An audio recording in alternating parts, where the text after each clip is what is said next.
ನಿಜ ಹೇಳ್ಬೇಕು ಅಂತಂದ್ರೆ ನಾನು ಫಸ್ಟ್ ವ್ಲಾಗ್ ಮಾಡಿದ್ದೆ ನಮ್ಮೂರ ಹಬ್ಬದ್ದು. ಇವಾಗ ಅದೇ ವ್ಲಾಗ್ನ ಅಂದ್ರೆ ಅದೇ ತರ ಇನ್ನೂ ಮಸ್ತಾಗಿ ಮಾಡಬೇಕು ಅಂತ ಮಾಡ್ತಾ ಇದ್ದೀನಿ. ಇವಾಗ ದೇವ್ರು ಆಲ್ರೆಡಿ ಎಲ್ಲ ರೆಡಿ ಆಗಿದೆ, ನೋಡೋದಕ್ಕೆ ಸುಮಾರು ಜನ ಬಂದವ್ರೆ. ಇನ್ನೂ ದೇವರೇ ಎತ್ತಿಲ್ಲ, ಆಲ್ರೆಡಿ ಸುಮಾರು ಜನ ಬಂದಿದ್ದಾರೆ. ಲೈಟಿಂಗ್ಸ್ ಎಲ್ಲ ನೋಡ್ಬೋದು, ಮಸ್ತಾಗಿ ಬಿಟ್ಟಿದ್ದಾರೆ. ದೇವ್ರು ಕುಣಿಬೇಕಾದ್ರೆ ನೋಡಿ ತೋರಿಸ್ತೀನಿ ಜನ ಎಷ್ಟು ಜನ ಬಂದಿರ್ತಾರೆ ಅಂತ.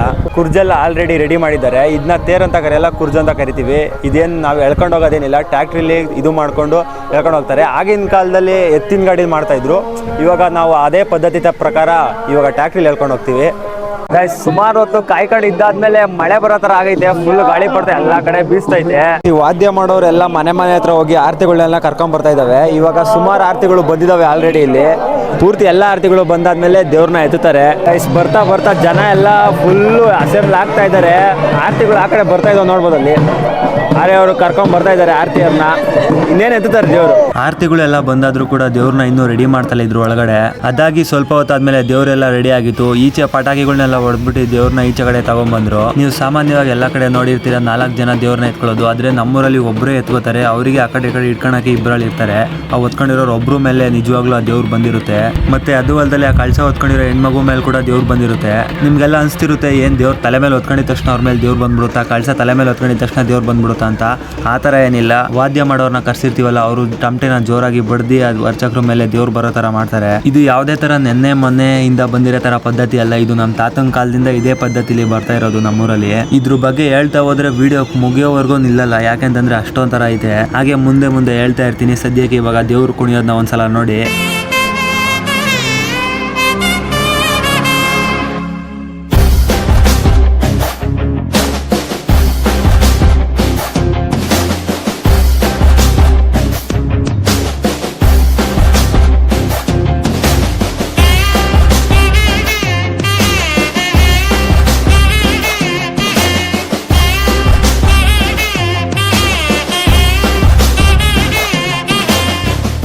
ನಾನು ನಿಮಗೆ ಮೊದಲೇ ಹೇಳಿದೆ, ಇದು ನೋಡೋಕ್ಕೆ ಸುತ್ತಮುತ್ತ ಇಂದ ಸುಮಾರು ಜನ ಬರ್ತಾರೆ ಅಂತ. ನಮ್ಮೂರು ಚಿಕ್ಕೂರು, ಜಾಸ್ತಿ ಜನ ಇಲ್ದಲೇ ಇರ್ಬೋದು. ಆದ್ರೆ ನಮ್ಮೂರು ದೇವ್ರ ಕುಣಿತ ನೋಡೋಕ್ಕೆ ಸುತ್ತಮುತ್ತ ಊರಿಂದ ಜನಗಳು ನೆಂಟರುಗಳೆಲ್ಲ ಬರ್ತಾರೆ. ದೇವರು ಸುಮಾರು ಹೊತ್ತು ದೇವಸ್ಥಾನದ ಮುಂದೆ ಕುಣಿದಾದ್ಮೇಲೆ ಕುರ್ಜ್ ಹತ್ರ ಹೋಗುತ್ತೆ.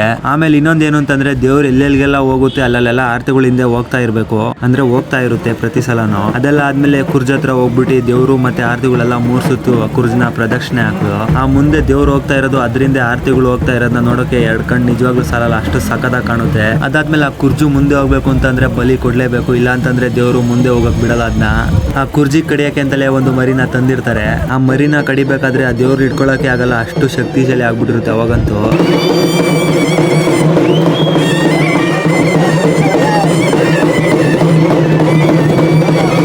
ಅದೆಲ್ಲ ಬಲಿ ಕೊಟ್ಟಾದ್ಮೇಲೆ ಕುರ್ಜು ಮುಂದೆ ಹೋಗೋದಕ್ಕೂ ಮುಂಚೆ ದೇವರು ಅದಕ್ಕೆ ಮರೆ ಹಾಕುತ್ತೆ. ಅದನ್ನ ನೋಡೋಕೆ ನಿಜ ನನ್ಗಂತೂ ತುಂಬಾನೇ ಖುಷಿ ಆಗ್ಬಿಡ್ತು ಆ ತರ ಮರೆ ಹಾಕೋದನ್ನ ನೋಡೋದಕ್ಕೆ.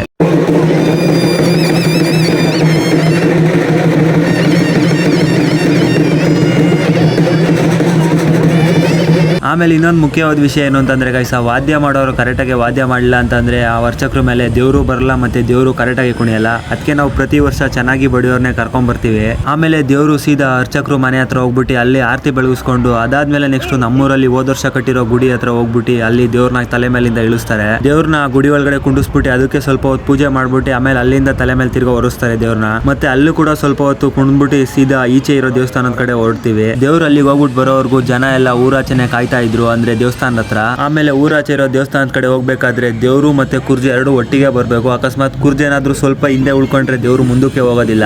ಆಮೇಲೆ ದೇವ್ರು ಅವಾಗ ಕುಣಿದಲ್ಲೇ ಸುಮ್ಮನೆ ನಿಂತ್ಕೊಂಡ್ಬಿಡುತ್ತೆ, ಅವಾಗ ಈಡ್ಗಾಯಿ ಹಾಕ್ಬೇಕಾಗುತ್ತೆ. ಸೊ ತೆಂಗಿನಕಾಯಿಗಳಂತೂ ಸುಮಾರು ಹೊಡೆದಾಕ್ಬಿಡ್ತೀವಿ ಅವತ್ತಂತೂ. ಸೊ ಅದಕ್ಕೆ ತೆಂಗಿನಕಾಯಿಗಳನ್ನೆಲ್ಲ ರೆಡಿ ಮಾಡ್ಕೊಂಡಿರ್ತೀವಿ. ಸುಮಾರು ನಮ್ಮ ಊರಿಂದ ಊರಾಚೆ ಇರೋ ದೇವಸ್ಥಾನ ಒಂದು 1/2 ಕಿಲೋಮೀಟರ್ ಇದೆ. ಅಲ್ಲಿಂದ ನೀವು ನೈಟ್ ಹೊತ್ತೋಗ್ಬೇಕು ಅಂತಂದ್ರೆ ಫುಲ್ ಕತ್ಲೆ ಇರುತ್ತೆ. ಸೊ ಅದಕ್ಕೆ ಅಂತಲೇ ನಾವು ಫೋಕಸ್ನೆಲ್ಲ ಟ್ಯಾಕ್ಟ್ರಿ ಕಟ್ಬಿಟ್ಟು ಫುಲ್ ಎಲ್ಲ ರೆಡಿ ಮಾಡಿರ್ತೀವಿ. ಆಮೇಲೆ ಇನ್ನೊಂದೇನು ಅಂತಂದ್ರೆ ಗೈಸ್, ಊರಾಚೆ ಹೋಗ್ತೀವಿ ಅಂದ ತಕ್ಷಣ ಸುಮ್ಮನೆ ದೇವ್ರನ್ನ ತಲೆ ಮೇಲೆ ಇಟ್ಕೊಂಡು ಹೋಗ್ತೀವಿ ಅಂತ ಅನ್ಕೊಂಬಿಡಿ, ದೇವ್ರು ಕುಣ್ಕೊಂಡು ಅದಕ್ಕೆ ಸಮಾಧಾನವಾಗೋವರೆಗೂ ಕುಣ್ದಿ ಆಮೇಲೆ ದೇವಸ್ಥಾನದ ಹತ್ರ ಬರೋ ದಾರಿಲೂ ಕೂಡ ಕುಣ್ಕೊಂಡೇ ಬರುತ್ತೆ. ಪ್ರತಿ ವರ್ಷದಂತೆ ಊರಾಚೆ ಇರೋ ದೇವಸ್ಥಾನಕ್ಕೆ ಫುಲ್ ಮರಗಳಿಗೆಲ್ಲ ಲೈಟಿಂಗ್ಸ್ ಎಲ್ಲ ಸುಮಾರು ಬಿಟ್ಟಿದ್ರು. ನಾವ್ ಅಲ್ಲಿಗೆ ಹೋದು ಅಷ್ಟರಲ್ಲಿ ಕೋಣಗಳನ್ನೆಲ್ಲ ರೆಡಿ ಮಾಡಿದ್ರು ಬಲಿ ಕೊಡೋದಕ್ಕೆ. ಏನಂದ್ರೆ ಕೆಲವೊಂದು ಊರಲ್ಲಿ ಗಾವು ಅಂತ ಮರಿಗಳನ್ನೆಲ್ಲ ಗಾವ್ ತರ ಸಿಗಿತಾರೆ, ಬಟ್ ನಮ್ಮೂರಲ್ಲಿ ಆ ತರ ಎಲ್ಲ ಸಿಗೋದಿಲ್ಲ. ಸೊ ಅದಕ್ಕೆ ಕೋಣನ ಕಡಿತಾರೆ. ಅದಾದ್ಮೇಲೆ ನಾವು ಅಲ್ಲಿಗೆ ಹೋಗೋ ಅಷ್ಟೊತ್ತಿಗೆ ಕೂಡ ಕೆಂಡನು ಕೂಡ ಆಲ್ರೆಡಿ ರೆಡಿ ಮಾಡ್ಕೊಂಡಿದ್ರು ತುಳಿಯೋದಕ್ಕೆ. ಅಂದ್ರೆ ತುಳಿದಿರಲಿಲ್ಲ ಇನ್ನು, ದೇವ್ರು ಫಸ್ಟ್ ಹೋಗಾದ್ಮೇಲೆ ಜನಗಳೆಲ್ಲ ಹೋಗೋದು. ಫಸ್ಟ್ ದೇವ್ರು ಹೋಗ್ಬಿಟ್ಟು ಆ ಕೋಣನ್ ಬಲಿ ಕೊಡೋ ಕಂಬಕ್ಕೆ ಮರೆ ಹಾಕ್ಬಿಟ್ಟು ಆಮೇಲೆ ಸೈಡಿಗೆ ಬರುತ್ತೆ. ಆಮೇಲೆ ಕೋಣಗಳನ್ನೆಲ್ಲ ಕಡಿತಾರೆ. ಅದನ್ನೆಲ್ಲ ವಿಡಿಯೋ ಮಾಡ್ಬಿಟ್ಟು ಹಾಕಕ್ಕಾಗಲ್ಲ. ಅವುಗಳನ್ನೆಲ್ಲ ಕಡ್ದಾದ್ಮೇಲೆ ದೇವ್ರು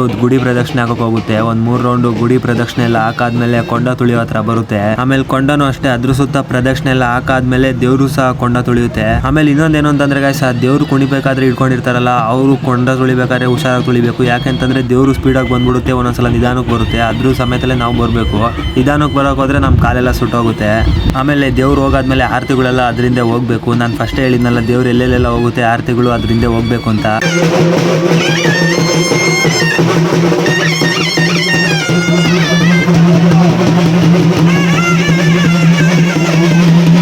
ಸೊ ಎಲ್ಲ ಆರತಿಗಳು ಹೋಗೋವರೆಗೂ ಅಲ್ಲೆಲ್ಲ ಕಾದ್ಬಿಟ್ಟು ಅದಾದ್ಮೇಲೆ ತಂದಿದ್ದ ಆರತಿಗಳನ್ನೆಲ್ಲ ದೇವ್ರಿಗೆ ಪೂಜೆ ಮಾಡ್ಬಿಟ್ಟು ಸೈಡಿಗೆ ಇಡ್ತಾರೆ. ಮತ್ತೆ ದೇವ್ರು ಕೂಡ ನೈಟ್ ಫುಲ್ ಇಲ್ಲೇ ಇರುತ್ತೆ. ಮತ್ತೆ ಮನೆಗೆ ಒಬ್ಬೊಬ್ರು ಎಲ್ಲ ಅಲ್ಲೇ ಇರ್ಬೇಕಾಗುತ್ತೆ ನಾವೆಲ್ಲ. ಅದಾದ್ಮೇಲೆ ಕುರ್ಜ್ನು ಕೂಡ ಅಲ್ಲೇ ಬಿಡ್ತೀವಿ. ಯಾಕೆಂತಂದ್ರೆ ಫಸ್ಟ್ ಹೇಳಿದ್ನಲ್ಲ, ದೇವ್ರು ಕುರ್ಜಿ ಎಲ್ಲೂ ಒಟ್ಟಿಗೆ ಹೋಗ್ಬೇಕು ಅಂತ. ಇವತ್ತಿನ ದಿನ ಇಷ್ಟು ಮುಗೀತು. ಇನ್ನೇ ಇದ್ರು ನಾಳೆ ಬೆಳಗ್ಗೆ ಅಸಲಿ ಆಟ. ಗೈಸ್, ಈ ಸೌಂಡ್ಗಳ ಮಧ್ಯೆ ನನಗೆ ವಾಯ್ಸ್ ಅಂತೂ ಕೊಡೋಕ್ಕಾಗಲಿಲ್ಲ. ಸೊ ಅದಕ್ಕೆ ಎಲ್ಲ ವಾಯ್ಸ್ ಅವರಲ್ಲೇ ಹೇಳಿದೀನಿ. ಮನೆಗೆ ಬರೋ ಅಷ್ಟೊತ್ತಿಗೆ ಆಲ್ರೆಡಿ 1:30-2 ಗಂಟೆ ಆಗಿತ್ತು. ಅವಾಗ ಮಲ್ಕೊಂಡು ಬೆಳಗ್ಗೆ ಎದ್ರೆ ನೋಡಿದ್ರೆ 8 ಗಂಟೆ. ಅಷ್ಟರಲ್ಲಿ ನಾವು ನಮ್ಮ ಮಾರಮ್ಮ ದೇವಿಗೆ ಒಂದು ಚಪ್ರ ಹಾಕ್ಬಿಟ್ಟು ಗುಡಿ ಎಲ್ಲ ಕಟ್ಟಿದ್ದು. ಅವರು ಅವ್ರವ್ರ ದೇವ್ರಗಳಿಗೆ ಕಟ್ಕೊಂಡಿದ್ರು. ಅಲ್ಲಿ ಕೂಡ ಮರಿ ಕಡಿತೀವಿ, ಆರತಿಗಳನ್ನೆಲ್ಲ ತಗೊಂಡ್ ಹೋಗ್ತೀವಿ. ಅದಕ್ಕೆ ಆದಂತ ಸಪರೇಟ್ ಆರತಿಗಳನ್ನ ಮಾಡ್ಕೊಂಡು ತಗೊಂಡ್ ಬರ್ತಾರೆ. ಮತ್ತೆ ಅಲ್ಲಿ ನಾವು ಹೋಗೋ ಅಷ್ಟೊತ್ತಿಗೆ ಎಲ್ಲ ರೆಡಿ ಮಾಡ್ಕೊಂಡಿದ್ರು. ಎಲ್ಲಾರ ಮನೇಲಿ ಅವ್ರವ್ರದ್ದೇನಾದಂತ ಕುರಿ ಟಗರು ಎಲ್ಲ ತಗೊಂಬಂದಿದ್ರು. ಕುರಿನ ಜಾಸ್ತಿ ಕಡಿಯೋದಿಲ್ಲ, ಎಲ್ಲ ಜಾಸ್ತಿ ಟಗರುನೇ ಕಡಿಯೋದು. ಅಲ್ಲಿ ಮರಿನೆಲ್ಲ ಕಡ್ದಾದ್ಮೇಲೆ ಊರಾಚೆ ಇರೋ ದೇವಸ್ಥಾನದ ಹತ್ರ ಕಡಿಬೇಕು. ಸೊ ಅಲ್ಲಿ ಕಡ್ದಾದ ತಕ್ಷಣ ಸೀದಾ ಊರಾಚೆ ಇರೋ ದೇವಸ್ಥಾನದ ಹತ್ರ ಕುರಿಗಳನ್ನೆಲ್ಲ ಇಟ್ಕೊಂಡ್ ಬರ್ತಾರೆ. ಊರಾಚೆ ಇರೋ ದೇವಸ್ಥಾನದ ಹತ್ರ ಕಡ್ಕೊಂಡು ಸೀದಾ ಅವ್ರವ್ರ ಮನೆಗೆ ತಗೊಂಡ್ ಹೋಗ್ತಾರೆ. ಇಲ್ಲಿ ಏನು ಅಂತಂದ್ರೆ ಗೈಸ್, ಎಡೆಗಿಡೆ ಆತರ ಎಲ್ಲ ಇಡೋದಿಲ್ಲ ನಮ್ಮೂರಲ್ಲಿ. ಆಮೇಲೆ ಮಧ್ಯಾಹ್ನ ಎಲ್ಲ ಅವ್ರವ್ರ ಮನೇಲಿ ಹಬ್ಬಗಳನ್ನೆಲ್ಲ ಮಾಡ್ಕೋತಾರೆ, ನೆಂಟರುಗಳನ್ನೆಲ್ಲ ಕರ್ಸ್ತಾರೆ. ಅದಾದ್ಮೇಲೆ ಸಂಜೆ ಊರಾಚೆ ಇರೋ ದೇವ್ರನ್ನ ತಗೊಂಬಂದು ಊರು ಒಳಗಡೆ ತಗೊಂಡ್ಬರ್ತೀವಿ. ಇವಾಗ ನಿಜ ಸ್ಟೋರಿ ಎಕ್ಸೈಟ್ಮೆಂಟ್ ಆಗದೆ. ಇವಾಗ ನನ್ಗಂತೂ ಯಪ್ಪ ಈ ತರ ಎಲ್ಲ ಆಯ್ತಾ ಅಂತ ಅನ್ಸ್ಬಿಡ್ತು. ಏನಂತಂದ್ರೆ ಹಬ್ಬ ಎಲ್ಲ ಮುಗ್ದಿ ಕೊನೆಯಲ್ಲಿ ಯಾರಿಗಾದ್ರೂ ಅರ್ಕೆಗಳಿದ್ರೆ ಕೋರಿಕೆಗಳಿದ್ರೆ ಅದನ್ನೆಲ್ಲ ಬೇಡ್ಕೊಳ್ಳೋ ಇದಿರುತ್ತೆ. ದೇವ್ರು ಮರೆ ಕೂಡ ಹಾಕುತ್ತೆ. ಮತ್ತೆ ದೇವ್ರಿಗೂ ಕೂಡ ನಾವೆಲ್ಲ ಏನ್ ಬೇಕಾದ್ರೂ ಕೇಳ್ಕೊಬಹುದು. ನಾನು ಇನ್ಸ್ಟಾಗ್ರಾಮ್ ಅಲ್ಲಿ ವಿಡಿಯೋಸ್ ಎಲ್ಲ ನೋಡಿರೋರು ಗ್ಯಾಪ್ನ ಇರುತ್ತೆ. ನಾನು ಹಬ್ಬಕ್ಕಿಂತ ಮುಂಚೆ 3 ದಿವಸ ಶಿವಗಂಗೆಗೆ ಹೋಗಿತ್ತು ದೇವ್ರು ಅಂತ ಹೇಳಿದೆ. ದೇವ್ರಿಗೆ ಶಕ್ತಿ ಕಡಿಮೆ ಆಗಿರೋ ಕಾರಣ ದೇವ್ರು ಶಿವಗಂಗೆಗೆ ಹೋಗಿತ್ತು. ಅಲ್ಲಿ ಏನೇನೋ ಪೂಜೆ ಪುನಸ್ಕಾರಗಳನ್ನೆಲ್ಲ ಮಾಡ್ಬಿಟ್ಟು ಬಂತು. ಆಮೇಲೆ ಜನ ಎಲ್ಲ ಅವ್ರವ್ರ ಅರ್ಕೆಗಳನ್ನ ಕೇಳ್ಕೊತಾ ಇದ್ರು. ಮತ್ತೆ ದೇವ್ರ ಹತ್ರ ಮರೆ ಹಾಕ್ಸ್ಕೊತಾ ಇದ್ರು.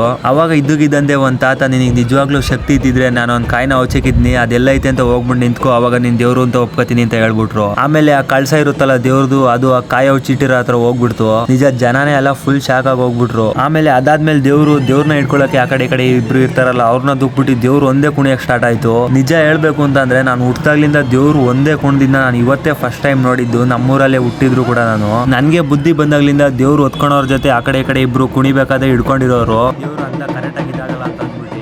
ಆದ್ರೆ ಇದೇ ಮೊದಲನೇ ಸಾರಿ ದೇವ್ರು ಅದ್ ಸೈಡಿಗೆ ಹೋಗಿ ಜನಗಳನ್ನೆಲ್ಲ ದೂಕ್ಬಿಟ್ಟು ದೇವ್ರು ಒಂದೇ ಕುಣಿಯಕ್ಕೆ ಸ್ಟಾರ್ಟ್ ಆಯ್ತು, ಒಬ್ಬರೇ ಹೊತ್ಕೊಂಡು. ಅದು ಹೆಂಗೆ ಫುಲ್ ಸುತ್ತಾಡ್ತಾ ಹೂವುಗಳನ್ನೆಲ್ಲ ಫುಲ್ ಆರಿಸ್ಕೊಂಡು ನೋಡಕ್ಕೆ ಅದ್ಭುತ ಅನ್ನೋ ತರ ಕಾಣಿಸ್ತಾ ಇತ್ತು ನನ್ಗಂತೂ.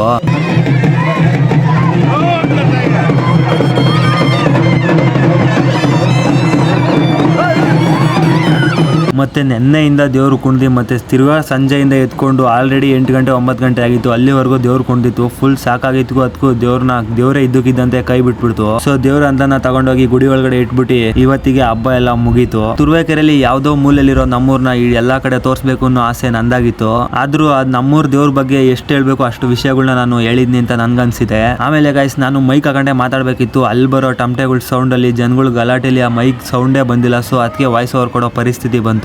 ಮತ್ತೆ ನಮ್ಮೂರಿನ ಹಬ್ಬ ಯಾವ ರೀತಿ ಮಾಡೋದು, ನಾವು ನಮ್ಮೂರಿನ ಪದ್ಧತಿ ಹೆಂಗೆ, ಮತ್ತೆ ದೇವ್ರು ಯಾವ ತರ ಕುಣಿತು ಕಮೆಂಟ್ ಮಾಡಿ ಗೈಸ್. ಮತ್ತೆ ವಿಡಿಯೋ ಇಲ್ಲಿವರೆಗೂ ನೋಡಿರ್ತೀರಾ ಅಂದ್ರೆ ಪಕ್ಕ ಇಷ್ಟಪಟ್ಟಿರ್ತೀರಾ. ಆದಷ್ಟು ಸಬ್ಸ್ಕ್ರೈಬ್ ಮಾಡಿ ಮತ್ತೆ ನಿಮಗೆ ಗೊತ್ತಿರೋ ಜನಗಳಿಗೆಲ್ಲ ಶೇರ್ ಮಾಡಿ. ಮತ್ತೊಂದು ಮಸ್ತಾಗಿರೋ ವಿಡಿಯೋ ಜೊತೆ ಬರ್ತೀನಿ. ನಮಸ್ಕಾರ, ನಾನ್ ನಿಮ್ಮ ರೋವರ್ ಸಚಿನ್.